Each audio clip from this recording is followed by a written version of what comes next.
A gente vai conversar sobre filosofia. Olha, nós temos lembrado e sempre é bom relembrar. A gente conversa sobre algumas ciências e a filosofia se é que a gente quer fazer realmente uma teologia séria. Tá? Por exemplo, só uma comparação que eu faço que ajuda muito as pessoas a compreenderem.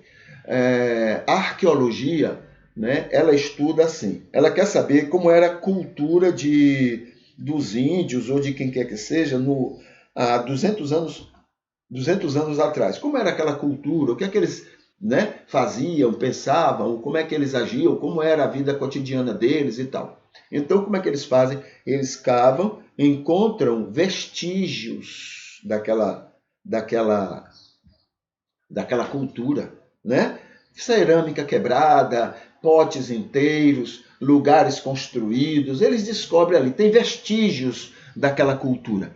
A partir do que eles veem, né? A partir de tudo que chega às mãos, que eles vão descobrindo, eles vão tirando conclusões consideradas cientificamente como corretas a respeito daquela cultura.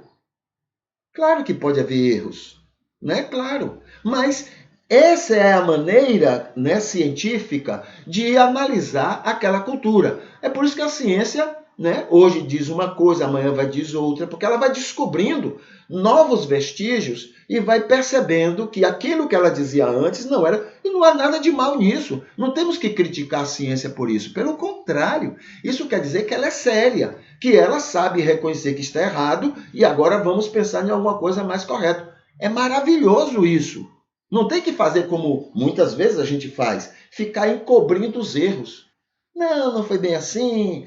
Não, erramos. Falhamos, está errado.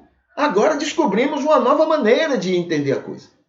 Né? A Igreja Católica, há alguns anos atrás, fez uma coisa maravilhosa. Né? Foi com o Papa anterior. Ela chegou à conclusão que não havia, acho que foi com o Bento, né? Ela chegou à conclusão que não havia, depois de séculos acreditando que tinha, milênios, né? Sobre o lugar que as crianças não batizadas, iam para o limbo. Ela passou a crer, teologicamente, que não havia mais limbo. Não existe limbo. Correto. Entendeu? Então, a mesma coisa a teologia deve fazer. Se ela descobre que aquilo não tem sentido, e ela diz, olha, pensávamos assim, agora não. Isso não vai invalidar Deus, não vai enfraquecer Deus. Pelo contrário, isso vai ajudar mais ainda a se confiar, né, no que Deus é, porque as pessoas é que mudam. Deus é o mesmo, mas as pessoas, no seu entendimento, é que vão mudando.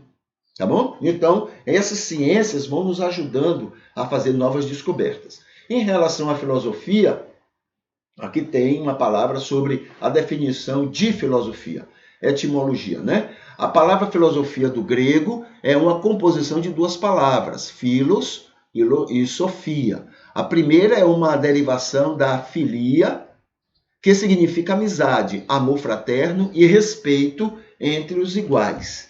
A segunda significa sabedoria, ou simplesmente saber. Filosofia significa, portanto, amizade pela sabedoria, amor e respeito pelo saber.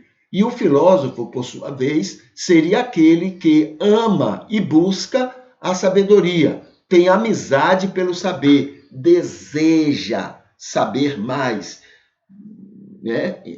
Entrar mais naquele conhecimento.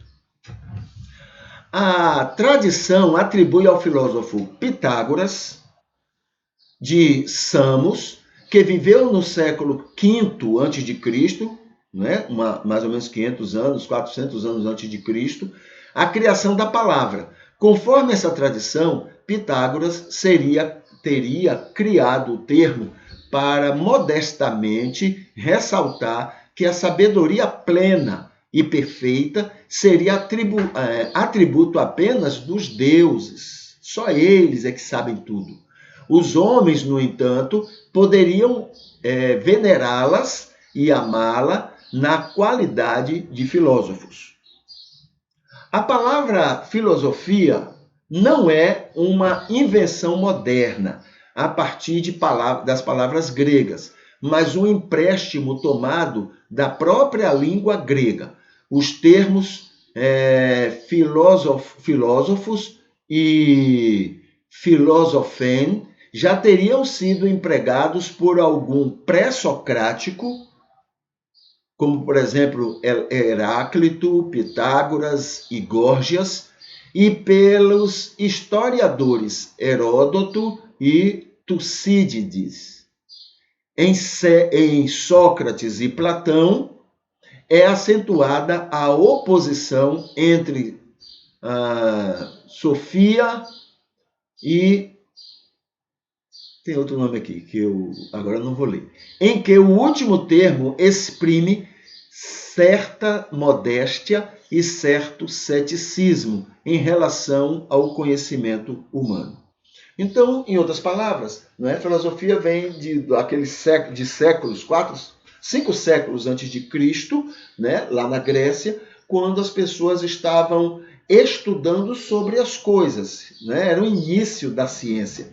Então, o conhecimento perfeito, eles acreditavam, os deuses tinham, mas o ser humano, foi dado ao ser humano a capacidade de pensar, refletir, analisar, observar. Então, se foi dado isso, os deuses não iriam se ofender. Então, vamos estudar, vamos ter ideia, vamos amar, vamos nos apaixonar em buscar conhecer a verdade. Não vamos apenas deixar que aconteçam as coisas. Vamos saber por que as coisas acontecem. Vamos conhecer detalhes sobre isso, Então, é nesse sentido que temos a filosofia e temos o filósofo, Esse amante, apaixonado pelo conhecimento, ansioso de saber mais a respeito de alguma coisa.